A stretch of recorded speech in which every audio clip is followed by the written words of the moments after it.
How to teach him to talk. 3 steps. 1, narrating or choosing your words. 2, modeling. And 3, repeating. So choosing your words and narrating, you're kind of going to focus on just button words. So here's the stickers. You're going to want to just focus on speaking only in button words. Milo, settle now. How do you get Milo scritches? Milo scritches now. Go inside living room. Go outside. Milo go potty. Milo play ball. Play ball all done. Milo daddy go walk. Walk all done. Milo smell grass. Oh daddy. It sounds ridiculous. You'll get used to it because you're going to pretty much do it this entire process. After doing that for a while, and I love the narration step because it's something that you can do before even committing to the buttons. You can narrate for weeks, months, and the longer that you do it, the more they're going to understand words because you're solely speaking in those words for such a long time that it'll just be that much easier when you go over to switching to using the buttons as well. Second step is modeling, and in modeling, this is when you're going to use the buttons. I would recommend 3 to 4 buttons outside for sure. If you have a dog, I would say all done. And third and fourth buttons, you want something that's highly motivating. So their favorite toy, their favorite game, their favorite thing to do. It's not food related because you don't want them to think that they're just kind of treat buttons and then they won't want to necessarily learn language or learn other buttons in all the other categories because they're kind of solely focusing on just getting a treat. For us, his button ended up being jug, plastic and protein empty container near the trash can, and he knocked it over and was running around the house,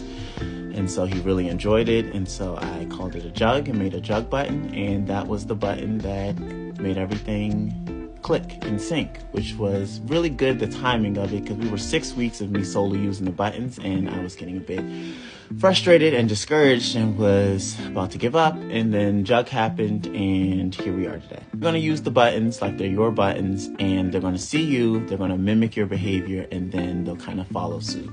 Each time that you add a button, you want to narrate whatever that button's going to be first to help them to understand the word, and then add a button for that word, and you're going to use it so that they also understand the location of where it is on their board, and then they'll use it themselves.